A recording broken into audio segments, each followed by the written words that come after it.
आजवरच्या आपल्या शेतीकडे एक नजर टाकूया।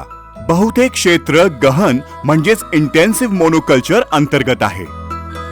वर्षानुवर्षे शेतीने मातीतील सर्व पोषक तत्वे शोषून घेतली आहे। पावसाने आणि वाऱ्याने भरपूर सुपीक माती वाहून गेली आहे। कीटकनाशके आणि रासायनिक खतांचा मानवी आरोग्यावर दुष्परिणाम स्पष्टपणे दिसून येतो आहे। दुष्काळ, अनियोजित पाऊस आता सामान्य घटना झाल्या आहेत, ज्यामुळे दिवसेंदिवस उत्पादकता कमी होत आहे। थोडक्यात मोनोकल्चरला भविष्य नाही। मग यावर उपाय काय असू शकतो? कृषी वनीकरण। पण शेतीत काही झाडं लावून काय फायदा? शेत जमिनीवरील झाडांचे विविध प्रकारचे सकारात्मक परिणाम दिसतात। जसे झाडांच्या खोलवर पसरलेल्या मुळांमुळे पाण्याच्या वेगास व्यत्यय येऊन पाणी जमिनीत जिरण्यास मदत होते व पाणी वाहून जाण्याचे प्रमाण कमी होऊन जमिनीची धूप थांबून जलसाठा वाढतो। याच्या परिणाम स्वरूप जलचक्र सुरू राहते।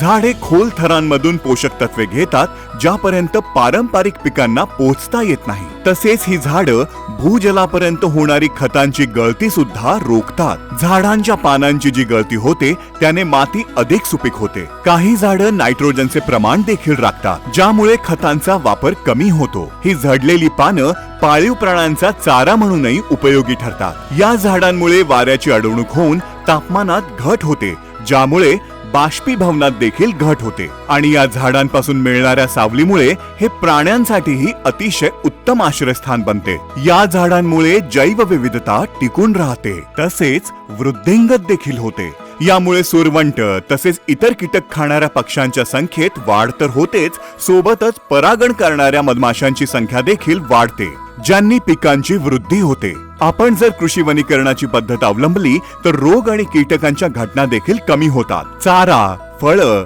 लाकडं, सरपण इत्यादींमुळे शेतकऱ्याला विविध प्रकारचे उत्पन्न प्राप्त होते। ही झाडं कठीण परिस्थितीत सुद्धा टिकून राहतात, जी महत्त्वपूर्ण बाब आहे। कारण अशा परिस्थितीत पारंपरिक पिकांचे नुकसान झाल्यास शेतकऱ्याची पर्यायी उत्पन्नाची व्यवस्था यामुळे होते। जिथे पिकांना वन्य प्राण्यांचा त्रास होतो अशा ठिकाणी तर ही झाडं विशेष महत्त्वपूर्ण ठरतात। ही झाडं अधिक प्रमाणात कार्बन शोषून ऋतुचक्र बदलावर मात करण्यास उपयोगी आहेत। तर अशा प्रकारे कृषी वनीकरण केवळ उत्पादनच करत नाही तर परिसंस्था पुनर्संचयित देखील करते। आता प्रश्न येतो, पारंपरिक शेतीच्या तुलनेत कृषी वनीकरण आर्थिक दृष्ट्या फायदेशीर ठरतंय का? कृषी वनीकरणाअंतर्गत येणारी झाडं मोठी व्हायला जास्त अवधी घेतात, ज्यामुळे पारंपरिक पिकांपेक्षा सुरुवातीला उत्पन्न कमी येतं। पण भविष्याचा विचार केला तर ही झाडं आणि आंतरपिकं दोन्ही चांगलं उत्पन्न देतात। सोबतच बरेच जलद आणि जास्त उत्पन्न देणारे ट्री क्लोन देखील उपलब्ध आहेत।